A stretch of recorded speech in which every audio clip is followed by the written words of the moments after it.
안녕하세요. 꽁티입니다. 오늘은 전공보건 공부법 2편입니다. 지난 1편에서는 전공 개요, 꽁티의 공부법 전반에 대해서 말씀드렸었습니다.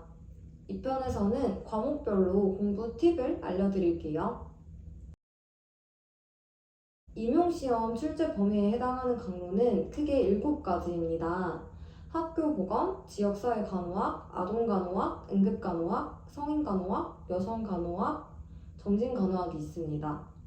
사실 지난 영상에서 제가 공부한 방법을 보신 분들은 알겠지만 그리 넉넉하지는 않은 기간에 정신없이 공부하느라 그저 해당 범위를 외우고 이해하려고 했지 뭔가 특별히 다른 방법으로 공부하지는 않은 것 같아요.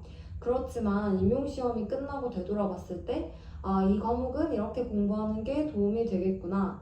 이 과목은 다시 돌아간다면 이렇게 공부할 것 같다. 혹은 그때는 모르고 했는데 내가 이런 것에 좀 주안점을 두고 공부를 했구나 싶은 부분들을 위주로 말씀을 드리겠습니다. 먼저 학교보건입니다. 학교보건법, 학생건강검사규칙, 환경위생, 안전사고, 학폭 등 기출된 법이란 법은 기출 개념과 그 근처 개념 위주로 정확하게 외웠어요. 법 내용이 출제될 경우에는 답안이 애매하면 가차없이 감점될 가능성이 있는데 이는 법 조항으로 명확하게 적혀 있기 때문이에요.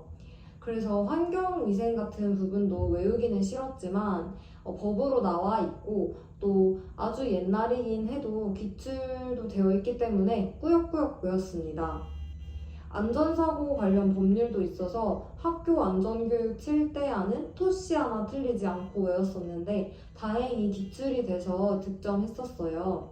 그리고 계속 법령이 기출되는 걸 보면 점점 더 법이 중요해지는 것 같기는 해요.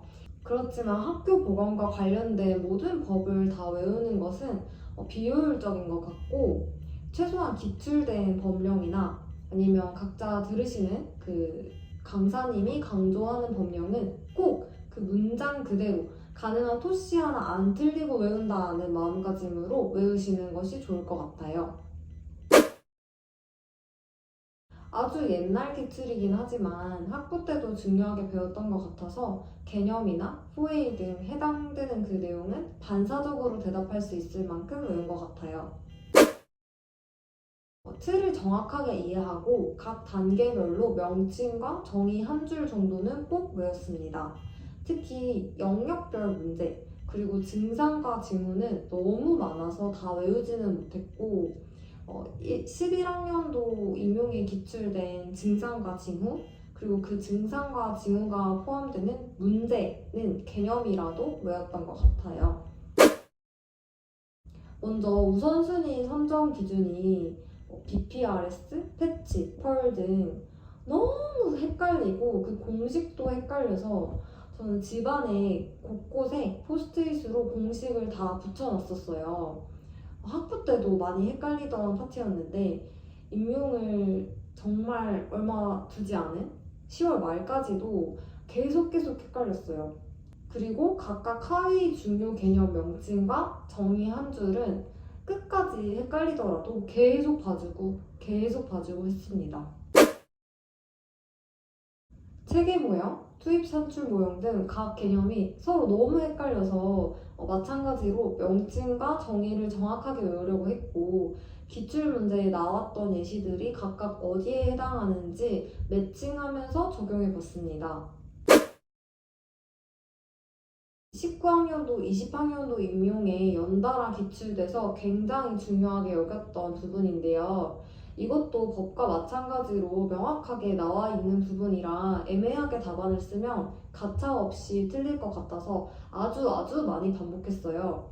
핵심 역량 6가지 명칭과 정의 한 줄을 정확하게 외웠고 중학교, 고등학교 교육과정에서 영역, 핵심 개념은 기출된 것과 안 된 것 모두 매칭해서 외웠고 그 하위 내용 요소는 기출된 것은 다 외우고 기출되지 않은 것은 외우지는 못하더라도 이 파트를 공부할 때마다 꼭 눈으로 한 번씩은 읽고 갔습니다. 그렇게 해서 조금 익숙해지게라도 하려고 했어요. PBL이나 프로젝트법을 중요하게 봤고 그 외에도 교육학과 비슷하게 강조되는 개념 위주로 한 번 더 본 것 같아요.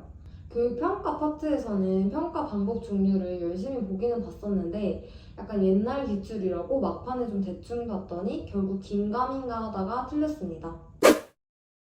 헬스플랜 2020 틀을 전체적으로 이해했어요. 비전, 목표, 사업 분야, 주요 내용 등 하위 내용도 다 외워서 인출할 때는 제가 전체 틀을 다 그려볼 수 있을 만큼 외웠습니다. 대표 지표는 기출된 것만 외웠어요. 그리고 각종 건강 증진 모형도 마찬가지로 틀을 이해하고 명칭과 정의 한 줄, 기출된 예시는 정확하게 외웠어요. 그 모형이 이 모형 같고 계속 헷갈려서 계속 꾸역꾸역 반복했습니다. 제가 다른 파트는 백지 인출을 거의 안 했는데 이렇게 모형이나 체계, 틀 같은 내용은 꼭 항상 A4를 꺼내놓고 틀을 한번 그려보고 체크하고 하면서 체화하려고 했던 것 같아요. 다음으로 지역사회 간호학입니다. 체계 이론, 오래의 자가 간호 이론 등 여러 가지 이론이 나오죠. 이런 이론들은 서로 혼동되지 않게 개요를 이해하고 각 주요 개념을 명칭과 정의 한 줄은 꼭 정확하게 외웠어요. 그리고 특히 각각 개념을 적용하는 문제가 기출됐었기 때문에 여러 가지 예시를 떠올려보고 적용해보는 연습이 필수적인 것 같습니다. 주발 등 가족 간호 이론이나 사정 도구도 마찬가지로 서로 혼동하지 않도록 정확하게 매칭해서 기억하는 것이 중요한 것 같습니다. 특히 사정 도구는 적용도 중요하지만 그림만 보고도 명칭과 정의 한 줄, 특성, 방법을 정확하게 인출할 수 있도록 했어요. 쉬워 보여도 저는 학부 때부터 계속 헷갈렸었기 때문에 끝까지 꼭 한번 눈에는 찍어 내려가고 보려고 했던 것 같습니다. 역학 파트는 학부 때부터 교수님이 많이 강조를 하셨고 또 저는 정말 어려워했던 것 같아요. 역학 연구 방법도 서로 너무 헷갈려서 정말 꼼꼼하게 공부하고 외웠는데 예시로 보면 항상 헷갈리더라고요. 학부 때부터 적용이 너무 어려웠어서 거의 포기했던 파트라 저는 몇 번을 봐도 헷갈렸지만 그래도 꾸역꾸역 계속 그냥 보는 거에 의의를 뒀던 것 같습니다. 특히 역학 파트에는 지표가 정말 많이 나오기 때문에 서로 혼동하지 않도록 명칭이나 공식 그리고 정의 한 줄을 한 곳에 쭉 적어놓고 꾸준히 봤습니다. 정기적으로 백지 인출을 하기도 하고 특히 분모가 헷갈리거나 하는 것들은 포스트잇에 붙여놓고 틈틈이 체크를 했어요. 감염고리는 항상 큰 틀을 잊지 않으려고 했어요. 세부 내용에 집중하다가 보면 감염고리 6단계 자체가 뭔지 쉽게 잊을 수 있기 때문이에요. 또 감염병 예방법이 새로 개정됐었기 때문에 최소 제1급, 2급 감염병만은 빠짐없이 다 외웠습니다. 이거는 말도 안 되는 청킹을 이용해서 외웠는데요.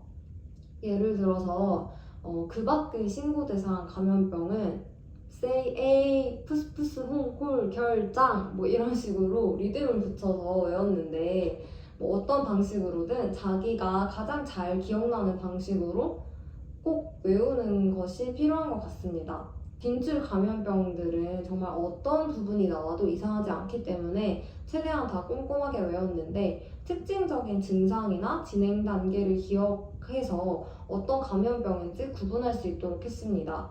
그리고 준비하시는 해에 특히 이슈가 되었던 파트는 기출이 아니더라도 봐주시는 것도 좋을 것 같아요.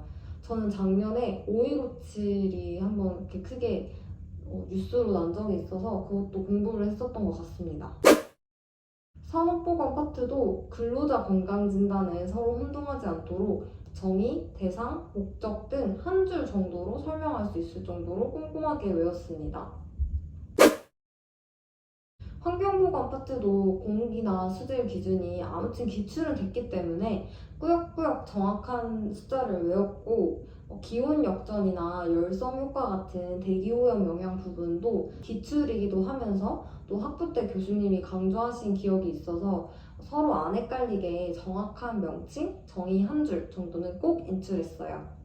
그리고 수질 오염 지표도 BOD, DO, COD 등 정확한 명칭, 정의 한 줄, 의미, 그리고 서로 비례하는지 반비례하는지 등의 관계는 백지 인출로 계속 비교를 해가면서 써보려고 했던 것 같아요. 조금 총 정리를 해보자면 저는 여러 지표나 모형, 이론만큼은 직접 공식을 쓰거나 틀을 그려보면서 백지 인출을 해봤습니다.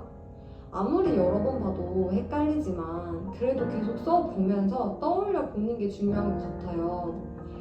이런 파트들은 한 번 볼 때 다 같이 차라락 나열해서 봐야지 더 비교해가면서 기억하기 좋기 때문에 이것만큼은 이면지에 쭉 명칭이나 공식, 모형, 의미, 정의 등을 인출을 하면서 점검해보는 시간을 가져보시기를 추천합니다.